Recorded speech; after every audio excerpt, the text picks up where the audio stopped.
Today on Family Matters. Mine and Tom's relationship is a bit of a mess at the minute. The girls run us riot. I do talk to him like nothing half the time. Why would you choose to do that? I lost my daughter in 2008 and because of it, I refuse to get close to anything. Can you explain that to me? It's like I was playing for this. My daughter's dead. If you want your girls, when they grow up, to turn around and say, my dad, Tom, he was the man that made me feel so much self-worth as a young woman, then today, all of that's got to stop. All of it. That Claudia is finding it difficult with life at the moment. We found out that she had cancer. It was an emergency operation they had to. It happened so quickly. You must have realistically felt thinking, my God, I'm going to lose my wife. Is she going to get through this? Yeah.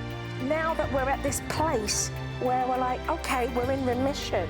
Yes! Like, let's look at how we're going to live every day now and how we're going to be grateful for this every day. Let's celebrate this.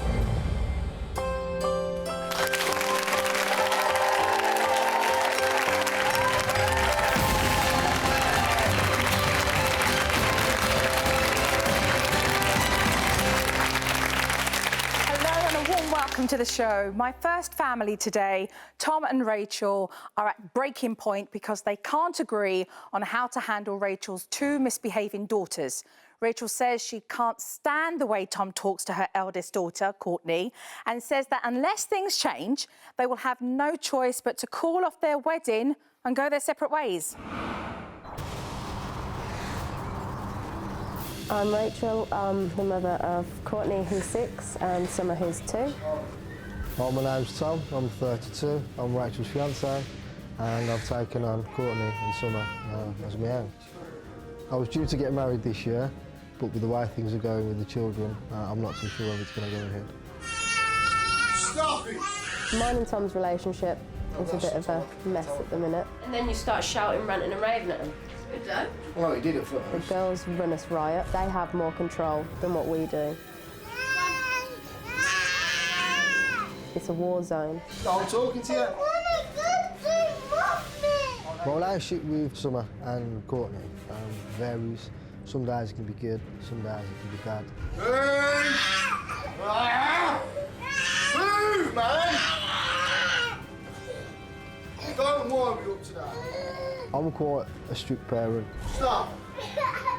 Stop crying. Rachel's quite soft.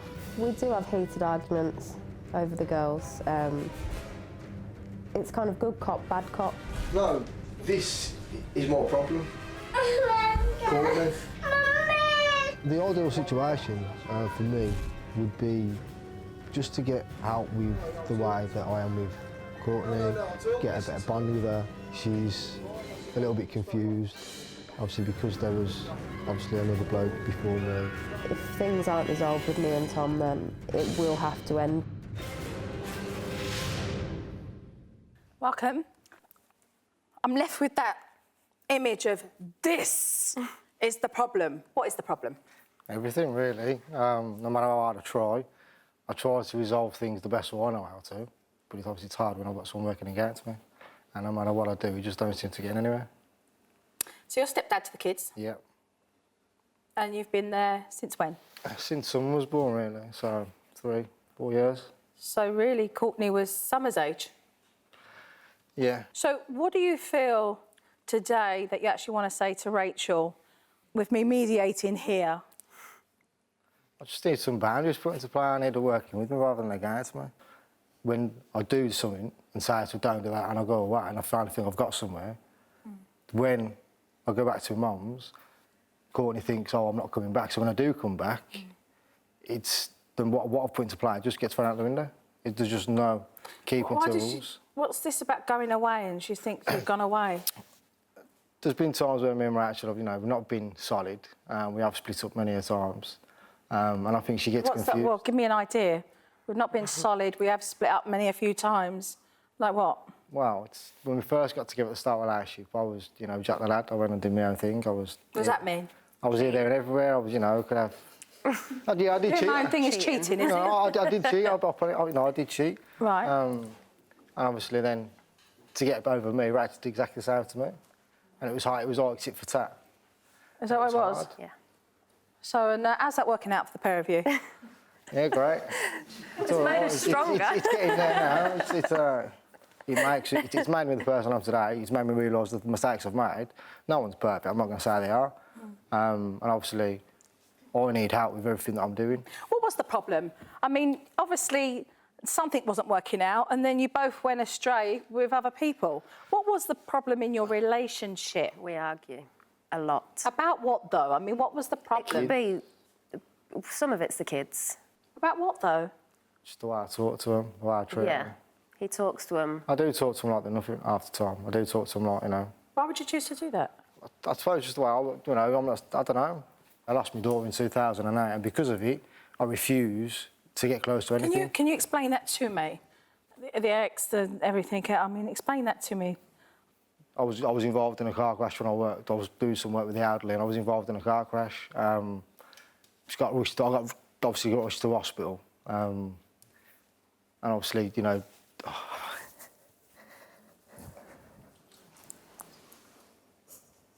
Take your time.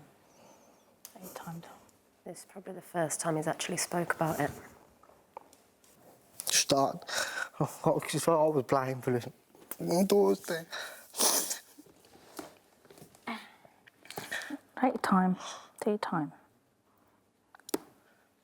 It's just hard.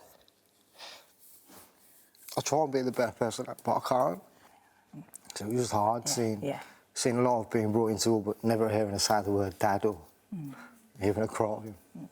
Of course. It started for me, and I've got a bond with someone, but I just haven't been going it because I'm scared I'm going to lose him again. So it's just hard for me to do anything. This is the first time you've ever said this? Yeah.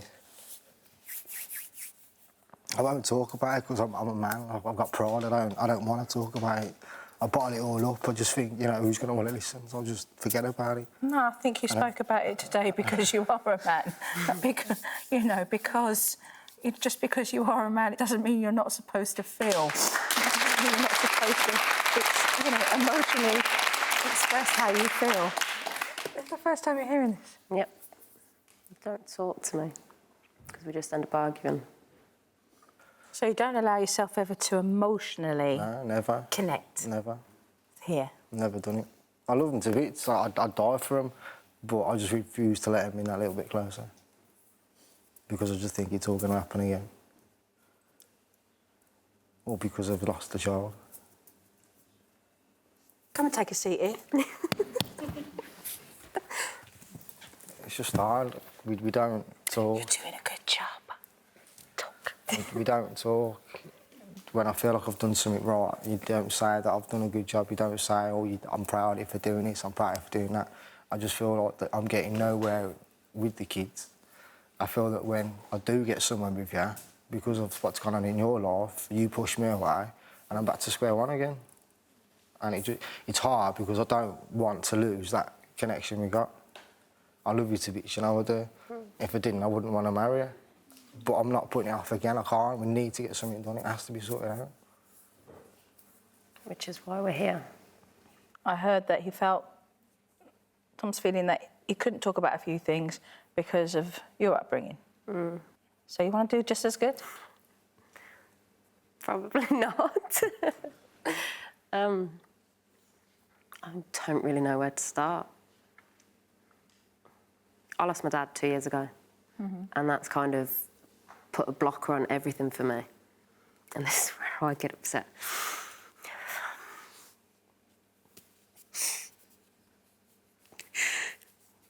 I can't talk about when I lose my dad.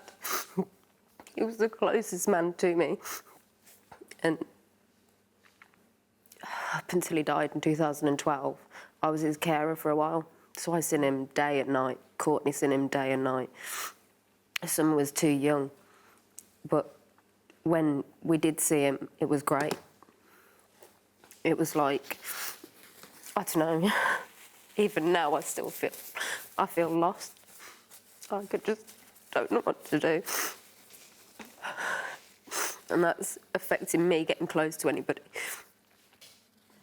Do you see this mirror? You see this mirror reflection?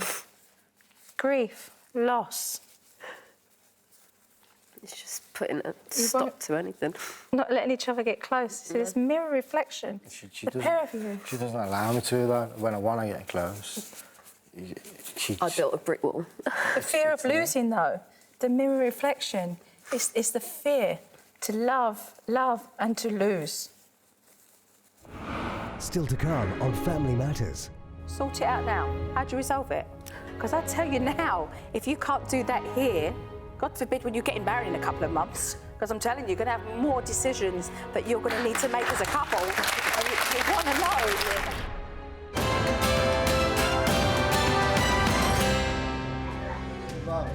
Sometimes it is like having 3 children. Tom and Courtney argue like mad. No, I'm talking to you. No, I'm talking. Listen to me. Tom shouts at the kids quite a lot. Stop! Stop crying. I'll get stressed, I'll shout at them, I'll slam things, lock doors, and I'll just be as bad as Courtney is, and I'll shout back and argue. No, listen, I'm trying to talk to you here. No, I'm talking to you. See, I get nothing out of you. Nothing whatsoever. I'll be like a kid, and I suppose that, in a way, the kids see and it rubs off on them. Stop crying. It's like being at the zoo. They run riot, they shout, they scream, they kick, punch, bite, tell us they hate us. Where? It's a nightmare. And obviously his fuse is, it's like a ticking bomb. You light it and the girls push and push and push till he finally snaps and tells them he's leaving. If you want me to stay around, then obviously you need to go, don't you? It is quite bad when it kicks off with the girls. We've lost all control now. It's the kids are kind of controlling us. It is just a major big war zone in the house now. OK, so what are we dealing with the kids as far as the things that you don't feel in control of and being able to resolve? It's just the way they are. If we try and set something into play, if we say, well, you can't have your tablet or you can't have your TV, or, Yeah. you know, or we say, well, you can't, have any sweets for a day, Yeah. it could last for 2 days maximum. Minimum is about 4 hours. And he's just say, well, yeah, because they'll keep going on and on and on. Yeah. And I'll say no. Rachel will Yes. say, she's too soft on them. All right, so you're not on the same page then? No, No, you don't back each other up. You don't create a united front. Well, I give in and give them cuddles. Then if they ask for biscuits, I'll give in. I hate seeing them upset. Why? What are you fearful of? Resent them hating me if I don't give in. It's crazy. It is. What are you really fearful of if you tell your kids, no, Daddy said no, you can't. And that's right, it's no. We've made our mind up. Once a week at least, I get Courtney telling me she hates me. And I just don't want that to last. I bought them... No, let's get this straight. She's saying, really, she hates the situation. She's saying, no, I want my own way and I want it now. That's what she's saying. I can't hack the situation. You're actually undermining your own partner. Yeah. You're undermining him and you're showing a lack of this united front in you being together. And then that creates the mixed messages, the good cop, bad cop. And then you have her in a place where she knows that she can behave a certain way because you'll always give in. Yeah. The truth of the matter is you shouldn't be giving in. You should be sticking to your guns. There's a reason why things have been taken away from her. There's a reason why she can't have things. And she does need to learn that. That's part of your, your application of raising children. That's part of your job description. You should be doing that. What do you need from Rachel to understand with the kids? I just need you backing me up. If I was saying no, it's got to be no. If we're taking something off her for a week or whatever because she can't do what she's told. But you can't punish a kid for that long. If a kid done Because something it wears wrong, off. if it's the only time, if it's any way to make her realise, then it's got to be done, hasn't it? I'm not saying there's a right. Here's a great example. So you want to be able to say, this is what the discipline is, and I want you to back me up, but you say you can't punish the kid that long.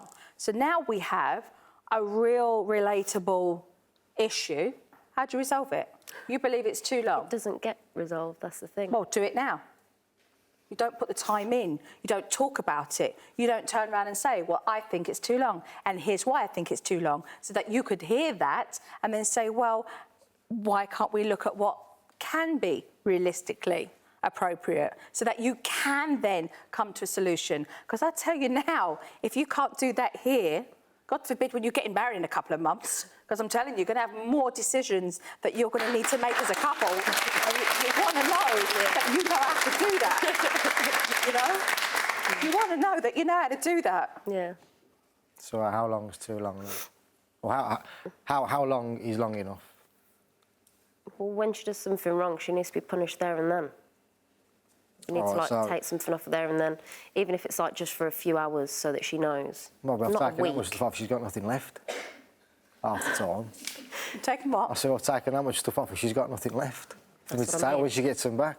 You know, she could lose a tablet for one day, or she could lose it for for a day, and then the same day she's lost something, she'll lose something else because she keeps going and going and going. I mean, she's lost. Well, the here's the thing. Here's the thing that I'm saying. You're taking away, but you're not giving nothing back. That's what I mean. Right? You're taking away, but you're not giving anything back. You're looking at taking something away for a week, okay? And then she does something else, and then you take something else away for a week. It's like you put all the sweets in the shop, and then you just take all the sweets away, but there's no putting back. There's no teaching her how to do certain things. There's no teaching her to understand that when you say something, it's final. You allow her to negotiate with you both, and you allow her to escalate in a temper tantrum until you give in. And it's hard if you're not having, if you're trying to put the boundaries and guidelines. I mean, you tell Rachel. She knows. So there's many times I've told her that she needs to have support, and sometimes all I get from her is a shrug of the shoulders, or yeah, I know, and she might know, but the actions speak louder. She never puts actions. It's always, yeah, okay, I'll do it, or it never happens. And it does make my job a lot harder. Courtney knows I'm here to stay. She knows I'm there, but because of the fact that I have to go to my mum's, because that's where I live, because I can't afford to stay and move in with Rachel after the wedding, it's hard because she gets very confused. So when she knows I'm coming back on a certain day, when she comes home from school and I'm not there, she thinks I'm not there. But when I go to work, because I work, mainly nights. But you don't tell her that, do you? You don't. You get frustrated and then tell her you're going away. But you don't say to her, no, actually, I'm going back too. She knows I'm going to my mum. She knows I go to my mum's. Right. But because I've And you tell her when you come back? Yeah, also I'm back in a couple of days, but she gets upset because she cries. I'm like, oh, I can't, what do I do? And then she's like, I don't want you to go because, and I said, well, I'm coming back, but she thinks I'm not. And it keeps, she can get to bed on it. But then you would tell her, you would say to her, and so would you. You'd be able to say to her, well, actually, it's going to be different soon. Mum and Daddy getting married, she but knows Daddy's that, going but to Nanny's house, and because I've turned around in the past and says, oh, I'm never coming back, it sticks in her head. Because you've said that. Because I've said it. There you go. And I have to try and... There you go. I have to try and get around it, and I don't know how. No, you can't get around it. You have to go through it. There's no skirting around it. Well, I don't know how to get through it. It's the repetition of being able to say, no, I'm coming back on this day, and keeping your word so that she sees that, because, you've set yourself up by using that under desperate measures, that when you do go, you are repeating yourself. It's the repetition of the same thing, and by your actions, she sees that. No, Daddy's going off to Nanny's. I'll be back in 2 days, whatever that is. I'll be back on Wednesday. You'll see me then. It won't be like this all the time because Mummy and Daddy are getting married soon. You have to keep repeating that same thing every time she goes, because when you come back, she sees that, and that reassures her. It becomes less and less anxiety of not feeling like you're coming back. And you should be doing that as well. Still to come on Family Matters. If you want your girls, when they grow up, to turn around and say, my dad, Tom, he was the man that made me feel so much self-worth as a young woman, then today, all of that's got to stop. All of it.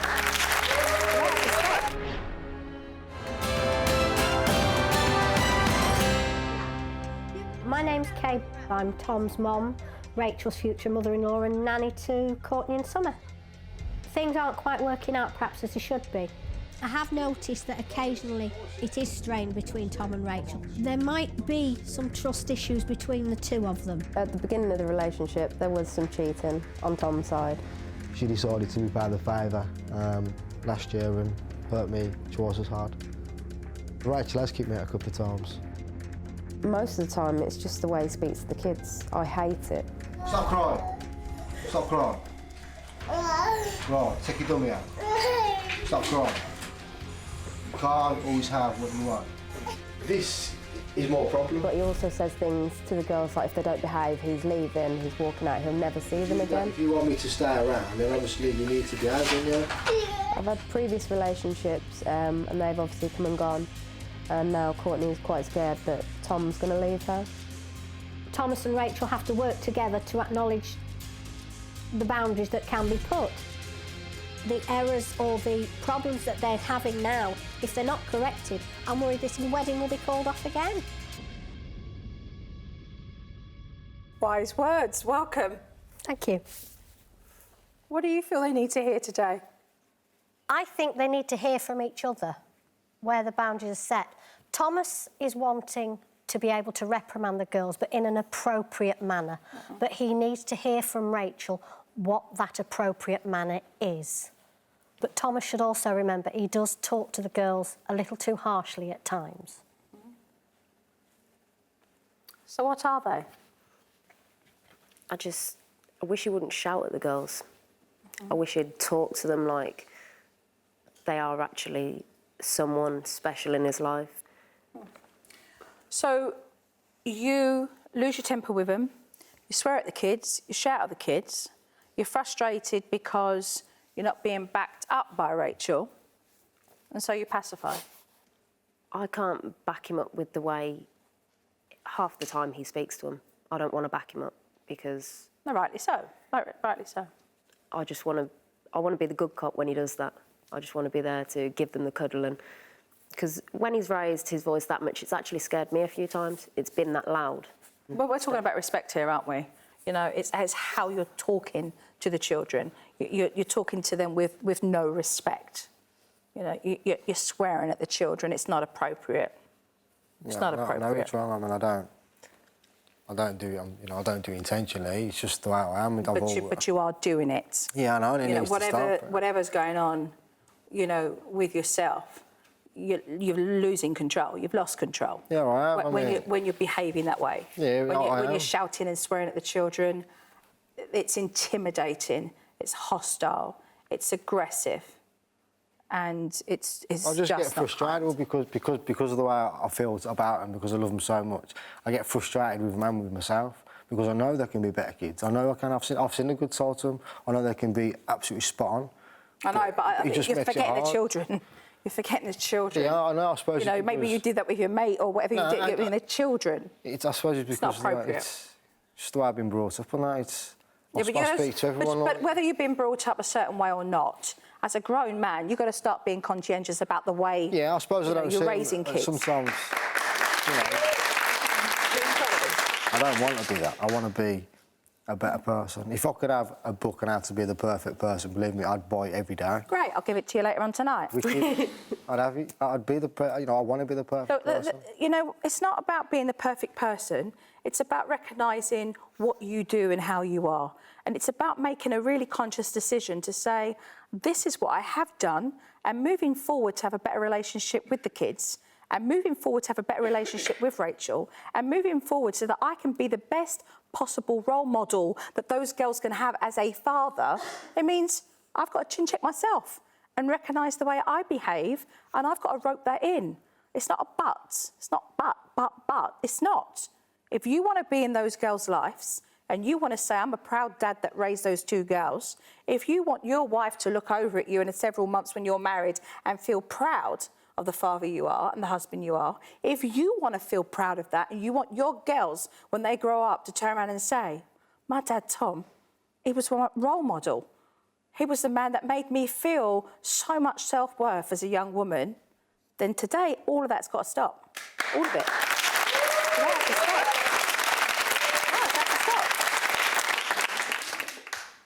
I met Courtney today.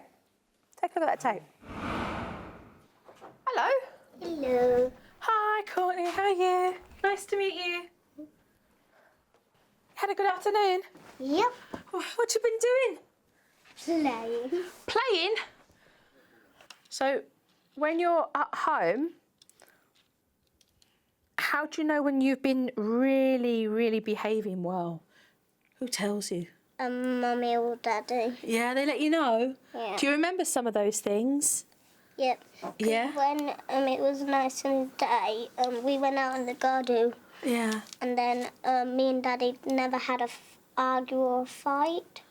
Yeah. And then Daddy said when I got back in, while I was in the shower, he said, "You did not argue with me today." Oh, you mean sometimes you argue with Daddy? Yeah. Really? Oh, what are the things that you argue with Daddy over then? Because sometimes he says, "Get up to my room," but then I say no because I don't want to. Oh, is that because you're behaving naughty? Yeah. Oh, no. What kind of things do you do then? I try and play with Summer, but when I was trying to throw a bottle upstairs, I hit her right in the mouth, and then he told me to go right up to bed. Oh. Was it an accident or did you do it on purpose?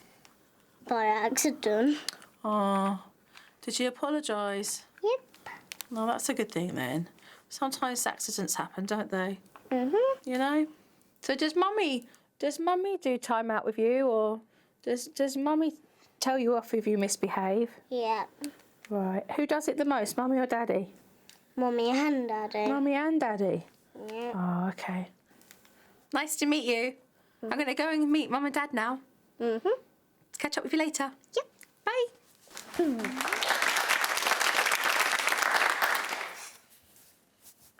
Get a little smile. Looks can be deceiving. She's bright. She's smart, you know. She's an intelligent child. She knows. She knows what's right and wrong. But she needs guidance. She needs parental guidance. She needs role models in her life. I'd love to hear from you what you really feel they do need to hear. Yeah. And it's important for you to be able to express that in a way that's there to help them. I mean, Rachel, you need to understand Thomas is trying to be the best for you and for the girls. And he does want to be able, like I said, tell them off, but in an appropriate manner. You, when you do tell them off, don't be so harsh on them. Ask Rachel, well, do you think we should do this? Yes, you take things away from them, but give them a time limit. You're having this taken away for 2 days. In 2 days, you can have it back. Can you move in? Joe, this is your job, you do it. Talking in our sense. You know, you're talking exactly right. I'd like just to do one thing here, because discipline has been a point of contention for the pair of you with respects to a privilege that's get removed and how long it gets removed for. You still haven't been in agreement of what that is. Can you just talk and actually come to an agreement right now? Yeah, go on. How long? What? South Chimester is about an hour to start off with. It depends what it is she's done wrong. If she plays a lot, she does kicks and stamps of things. You can try the sit-down time-out thing, rather than just go straight in for a main toy that you know she loves and then take it off her. Because what was she on? How long was it that you took it off her for? What, a tablet? Yeah, a month. A month.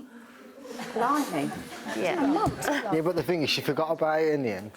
A month? Yeah, but What she do had you other things. expect I'd forget about something if I had to wait a month for it? I'd move on to something else, which is what she It does. didn't start off with a month. It only started off with like a couple of days. It's not realistic. But she, you know, she. No, rewind. Come back again. OK.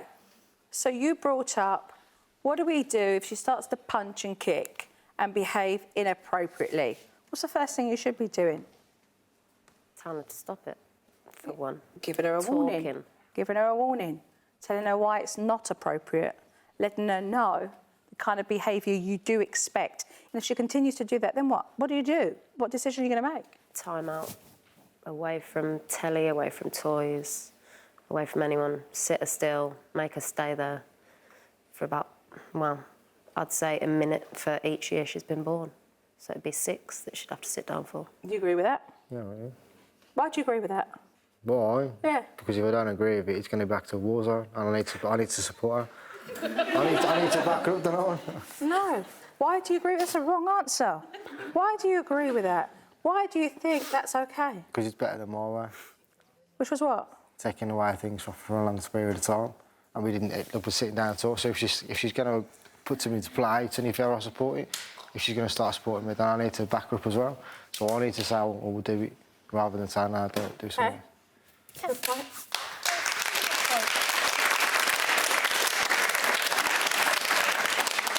You have to be in agreement. If you're not, you're on different planets.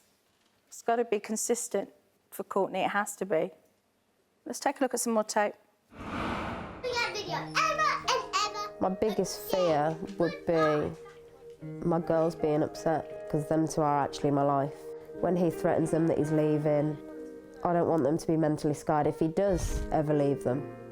To have the advice given to me from someone such as Joe, it'd help me in the long run, because then I'd know how to deal with certain situations. I want to be the best at what I do, and I want to be the best dad. My ultimate fear, if things stay the same as they are, is that it will cause a complete breakdown between Thomas's trying to form a relationship with the children, and also a complete breakdown between Thomas and Rachel. I'd like to have a better relationship with Courtney. I'd like for me and Courtney to be best friends. I want to be happy, and obviously I want the wedding to go ahead. It'd be nice to just, me and Tom to be better together, Tom and the girls to be better, and us all to be better as a family. This is the last chance for us.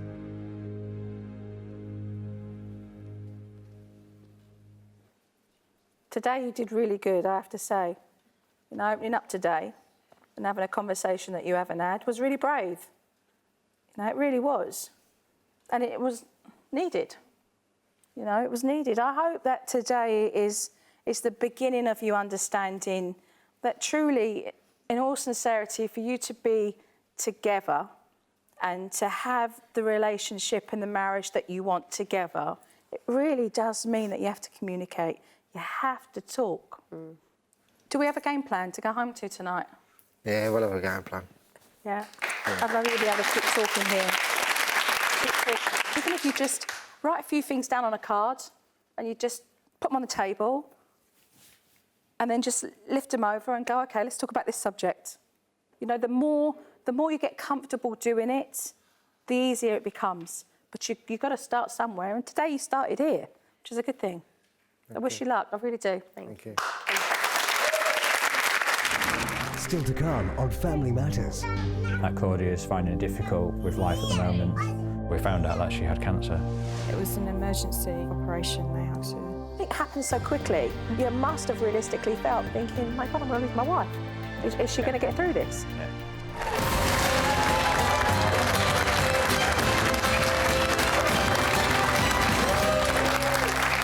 Welcome back. My next family today, Simon and Claudia, are not coping very well with their 2-year-old son, Ruben.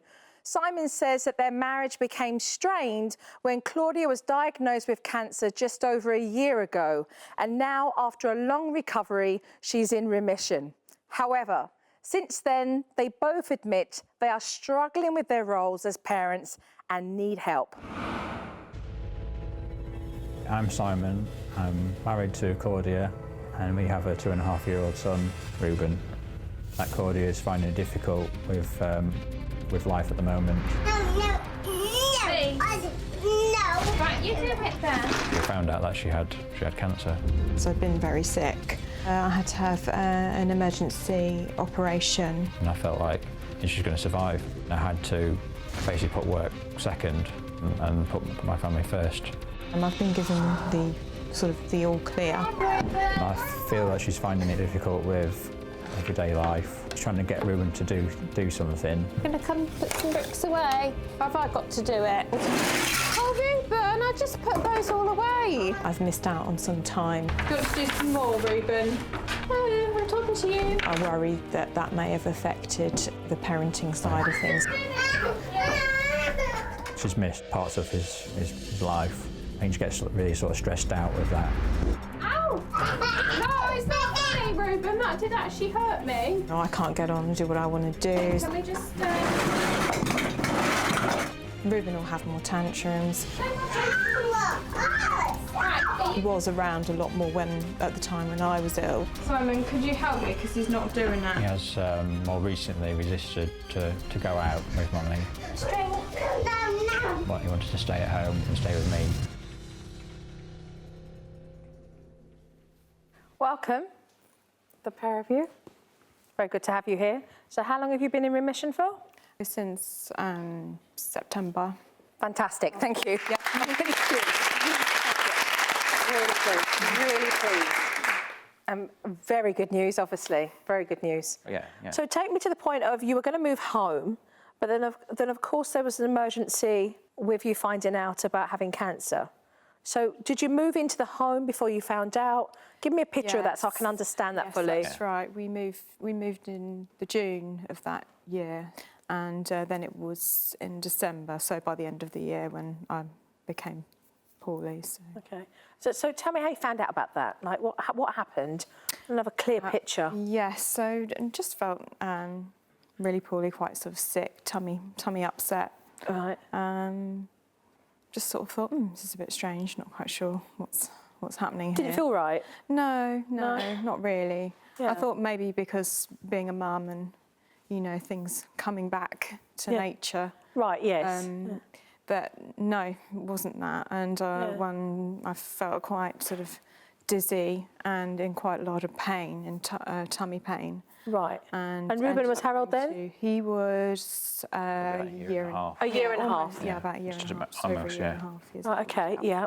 So you went in and got it checked out? That's right. It was an emergency in the end, an emergency sort of operation they had to... So from A&E, you literally went into emergency? Yeah, but we had to go into accident emergency 3 times, didn't we? Yeah. Right. Before we before they really discovered what it was. Yeah. Mm-hmm. Right. So let's take a look at some more tape. The atmosphere in my home can be stressful. We're not playing with the box anymore. I don't really feel the man of the house.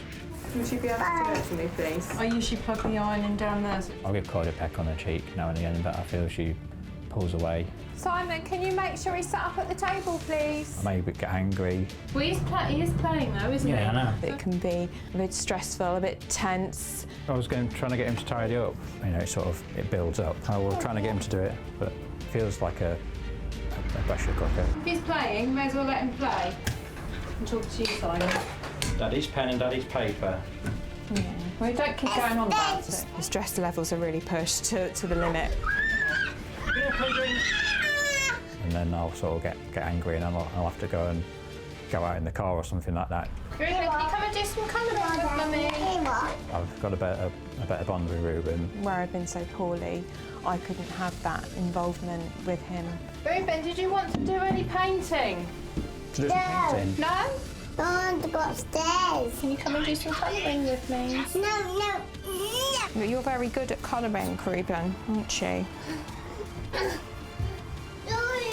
Other people had to kind of like take on role that I wouldn't be able to do as much or as well as I would have liked to have done. I really want Claudia to have that same bond. So going up to speed, looking at that tape, when everything happened so quickly, you had the shock, then the operation, finding out what Claudia had, just going on to autopilot, it must have been, to look after Ruben. Yes. Yeah. And then the obvious paralysing feeling, you must have realistically felt, thinking, my God, I'm going to lose my wife. Is she going to get through this? Yeah. So tell me a little bit about that, because, you're trying to be strong for your wife, you're trying to be strong for Ruben, you're trying to get on with every day, and, the kids are going, play, and you're like, no, not play, I'm not feeling play. Yeah. Tell me about that. So when sort of once we found out about everything, it was sort of like, it was like when she went into operation, and I just thought, sort of going back to the operation part, that's when it sort of really hit me and thought, am I going to see her again? You know, am I going to get through, you know, I might have to look after Ruben on my own. I might become a, single parent. Let's go to tape. When I came out of hospital into the new year, we were told that we would be called back into the hospital to discuss the outcome. The consultant then explained to me that they did in fact find a small tumour. I just felt quite numb. It just didn't seem real really at the time. Obviously on the back of my mind I do worry that the cancer may return. I feel I've been a carer. I meant to be the mother. Well, I just felt like I couldn't get away. I felt like I was a prisoner in my own home. I still feel a little bit like that at times. The fear is, if Cordy's cancer comes back, I'd have to bring Ruben up on my own. If Simon was to sort of open up a bit more and talk to me a little bit more about how he thought about things, it would make our bond, our relationship a bit stronger. I think I've just maybe bottled it all up more than anything else. It's been quite difficult for us to sort of find other sources of help and advice. I don't really know where else we could go to, really. I mean, I felt like the other week that I'm going to give up. And that's what I felt like. I felt like giving up everything. Like no one understands. No one understands us. I'll definitely do make anything to make that better.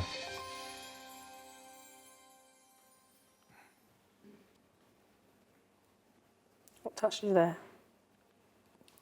Well, some of the things Simon said, and yeah. Like what? Yes.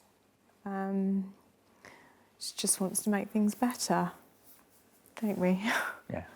Tell me what you want right now. What do you want right now? Because, you know, over a year and a half ago, you were like, I want to be alive. And then you made a decision and you went and got that done and you're here. Yes. Okay, so now I need to look at where we're moving forward and you not existing, but you actually living. Tell me what you want, because now that we're at this place where we're like, okay, we're in remission. Yes. Like, let's look at how we're going to live every day now and how we're going to be grateful for this every day. Yeah, and what we're going to do moving on. Let's look at that. Yeah. You know what I mean? Yes. Yeah. Like, really, I think what's important for you both to understand is here in between you, it's kind of been painful for the pair of you to talk. You know, a little bit worried about protecting the other person by what you feel and will I hurt, will I offend? You know, what about, you know, in the most politest of ways, you're being considerate to one another, but at the same time, you're in this together. You know, making sure that he gets the correct amount of sleep that he needs, which will be 11 hours, knowing that the age that he is now, he will need an afternoon nap, knowing that in the mornings when he's had that real solid sleep, he's up and ready to learn, to be educated. The one-on-one toys that you have with him, you know, are most appreciated because that's when he can absorb and learn. The space upstairs where you all are, that's your living area, is that correct? That's right, yeah. I would urge you to remove your working space from that area because I feel that it can be quite a distraction. A real distraction. You know? So you can use the space very effectively, but you use that based on following through on your routine, which allows then Ruben to move from one transition to the next. He starts to understand that creates the stability for him. Bedtime, he's had the anxiety.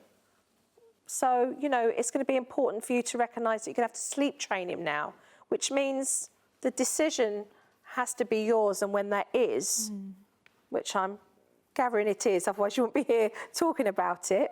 It's about you recognising, right, what day are we going to sleep train, and we need to be able to follow through with that. Have you done that? Not yet, no. You've not put in the sleep training yet? No, I think it's... We've had a lot on. I think that's the thing, and I think some of it's... Once or twice when he's coming to bed, sometimes I will take him out and put him back to bed, read him story, milk, and do it. But I was quite good at doing that at one point, but that kind of all stopped. Right. I'm trying to, just where things, with the stress of things before Christmas last year. So here's what I'm going to say to you then. He needs a routine. He needs a routine that allows him to sleep for 10, 11 hours a night. He needs an afternoon nap. You'll put that in as a cornerstone of his routine. Okay, the household, you need to be able to use the space effectively, take the office out of the living room, put it down into the kitchen, know confidently when you talk to him about going to work that daddy's coming back, okay? Share the roles in the evening so that he gets used to mummy, daddy, okay, and you both doing that so that you're sharing the children responsibilities. Ruben gets to get the best of both of bath times from the pair of you. Get out, your child needs to be out. He needs to be running around. He needs to develop his coordination. He needs you to interact with him for his early learning education, okay? And most importantly, I want him to see two parents who can show him that the biggest of problems you can overcome and move past them and have happiness back in the home again, okay? Okay? You really do. You really do. I want you to get busy living, okay? I do. I want you both to get busy living, all right? Thank you.